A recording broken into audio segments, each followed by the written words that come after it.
Hey everybody, Johnny Cage here, welcoming you back to another game review. This time we're taking a look at Rock 'n' Roll Racing, developed by Silicon and Synapse and published by Interplay, released June 4th, 1993 for the Super Nintendo. In Rock 'n' Roll Racing, you will compete in up to 6 different circuits, playing on either Rookie, Veteran, or Warrior difficulty, featuring 6 different racers, each of which will have a stat bonus in 2 attributes, be it acceleration, top speed, jumping, or cornering. There's also a secret 7th racer, Olaf, a character from the developer's previous game, The Lost Vikings, whom can be unlocked by holding down L, R, and the select buttons while scrolling to the right, and is hands down the best racer in the game if you don't mind cheating a little bit to get him. After that, it's time to choose a vehicle to dominate the track with. The Airblade is a fair bit out of our budget for now, but the Marauder and Dirt Devil are good to go, with the only major difference between the two being the Marauder has slightly looser handling, but better top speed. Also, the Dirt Devil is not a vacuum, so it loses some points there as well. With those decisions out of the way, we get to the proper menu of the game. Here we can start a race, buy some equipment, move on to the next division of racing, buy a new car, and play around with the options if you would like. The garage offers a good variety of parts and upgrades for purchase if you have the coin for them, that is. Anything from a better engine for increased top speed, tires for better handling, and a stronger frame to absorb more damage on the track. There are also some different weapons you can snag to give you a bit of an edge on the competition. Once everything is in order, it's time to get a race going, with the goal here being to accumulate a total number of points needed to move into the next racing circuit, with each circuit being made up of a Division B and A, though I didn't see much of a jump in difficulty from just moving up a division. Those of you familiar with the game RC Pro-Am will be right at home with how the course is presented here, with items strewn about the track including bombs, health packs, and money. You can also use those weapons such as laser guns and caltrops to take out nearby rivals, and there's a jump maneuver, though I never found it to be particularly useful.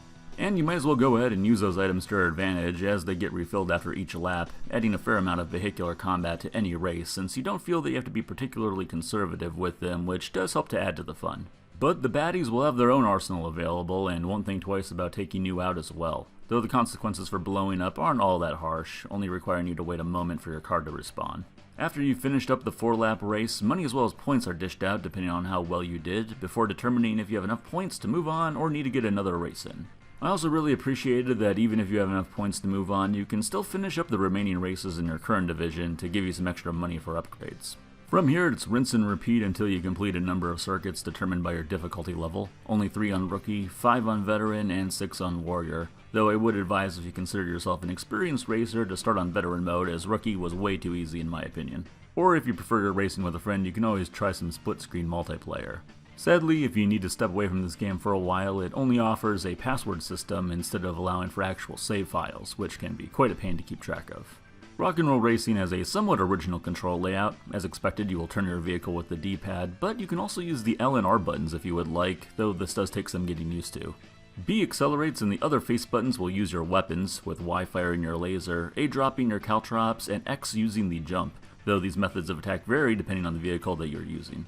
When it comes to this game's looks, I would say that this one hasn't aged particularly well. Nothing is really wrong with the graphics themselves, but it is time that we address this isometric perspective, and the reason that we don't see this perspective used in current-gen video games, or much at all after the 16-bit era. Unfortunately, it can really hamper on depth perception, making it unnecessarily hard to navigate around turns, especially when driving towards the camera. An odd design choice, especially since games like F-Zero and Mario Kart had already been released and were praised for their third-person perspectives, but I suppose the designers felt like this fit their vision better. The soundtrack here is nothing short of amazing, as you would expect since it does include 5 tracks of classic rock tunes, including Highway Star by Deep Purple and Paranoid by Black Sabbath, with the Genesis version exclusively having Radar Love by Golden Earring as well. It's hard to argue that this isn't the best part of the game, and if you ask anyone that's played this before, I'd bet the very first thing that they would mention is how great it was to hear these songs on the Super Nintendo. The announcer Larry is also a nice touch, providing you with info on the other racers' position and health as well, especially useful since the map in the top left leaves a bit to be desired when trying to determine where the other racers are relative to yourself. These days you can pick up a card of Rock 'n' Roll Racing on the SNES for about $40 American on eBay, though as mentioned there's also a port of this on the Genesis you should be able to snag for around $30.